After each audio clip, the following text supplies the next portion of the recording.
welcome to another reading lesson with Miss Meadows. We are continuing to talk about our narrative nonfiction stories that we've read, which, reminder, narrative nonfiction gives facts about a topic. So we are going to be continuing reading those stories, but today we're going to be reading a little bit of a different story. That is a story we heard earlier in the year, but it's another example of a story that is a narrative nonfiction story. And as we read that, we'll talk about all the different ways that it is narrative nonfiction, but we are going to be talking about author's purpose one more time again today, and that is the why authors write. Now, we want to remember our PI acronym.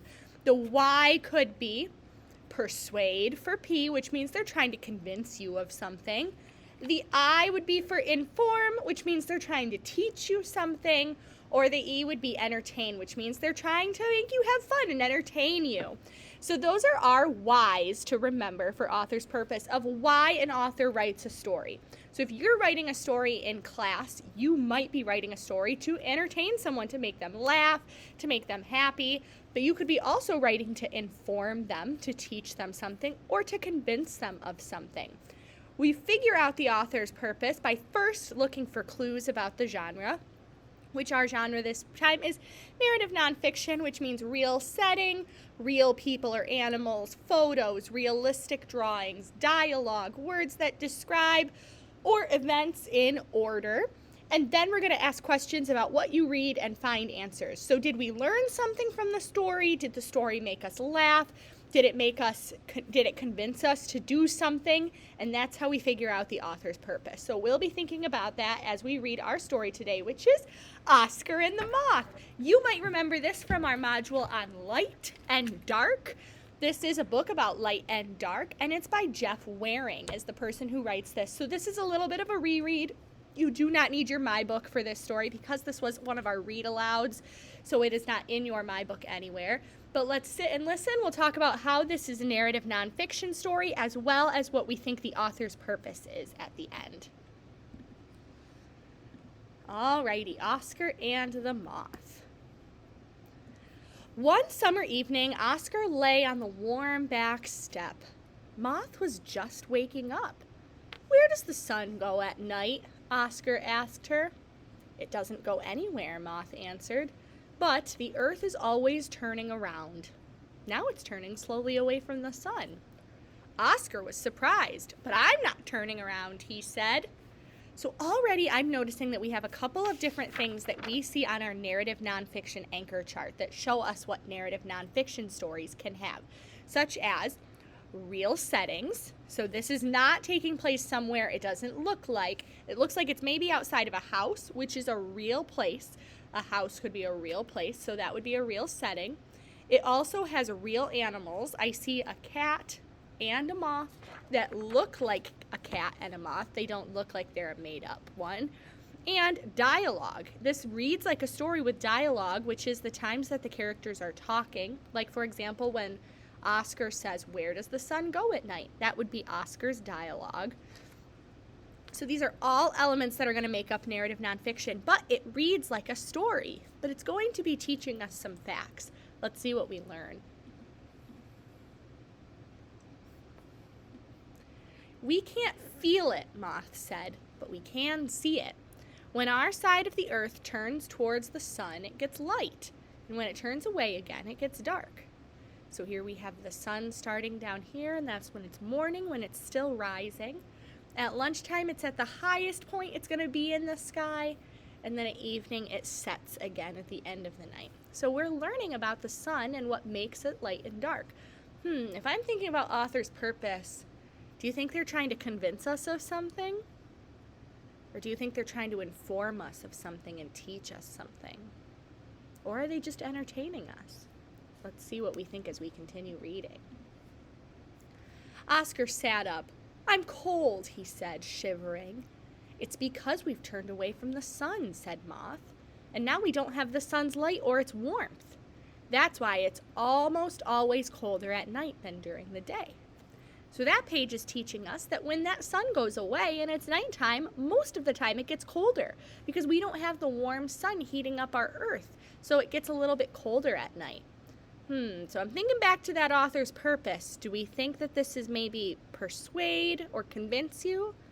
Or are we learning something? Because I think we've learned a lot so far about the sun and light and dark from Moth.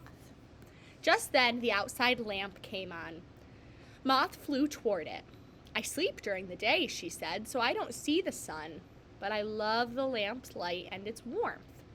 We talked about this during our light and dark unit, but whenever there's a light, it gives off a little bit of heat.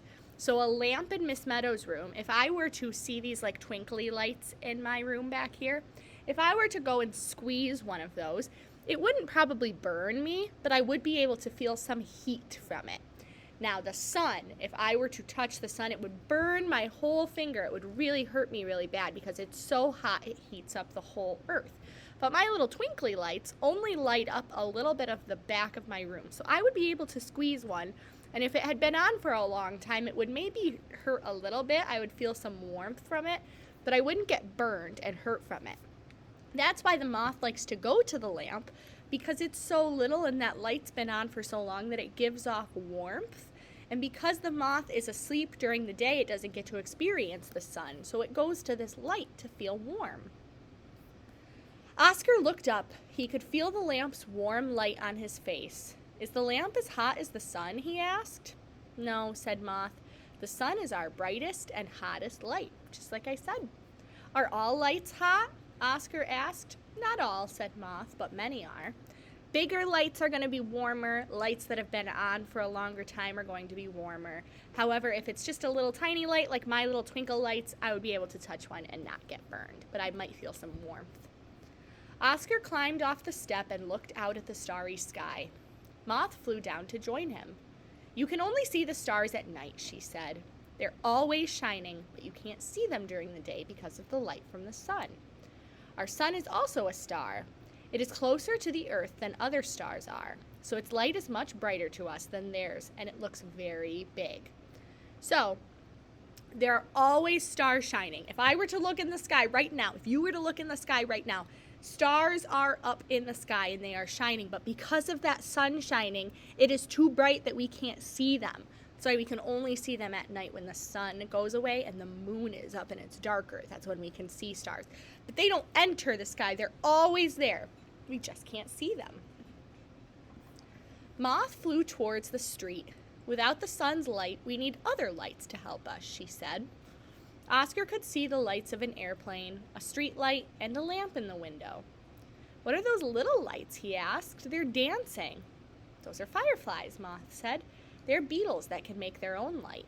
So here, right here in this little squiggly part, these are fireflies. They create their own light using part of their body that makes it look like little twinkly lights dancing all over. It's super cool when you get to see a firefly. And she told Oscar about how some living creatures make light in their own bodies. Male fireflies wait until dusk to fly up and show off to female fireflies by flashing light signals. The sun's light does not reach far into the sea, and many sea creatures make their own light because the sun doesn't get that far down in the sea when it's really, really deep. So creatures down in the sea will make their own light because they don't have the sun. Malaysian land snails wake up at night and flash green signals to each other. The rim of a crystal jellyfish glows green when it's disturbed. So if it's bothered by something, the rim of it, which is this outside portion, glows green. There's a poisonous millipede found in California that lights up at night to warn other animals not to eat it. So it lights up because if another animal would look at it and go, oh, I don't want to eat that, because then it would be poisoned. It's like helping other people. The anglerfish lives in the deep sea. It has a big spine on its head. That would be right here.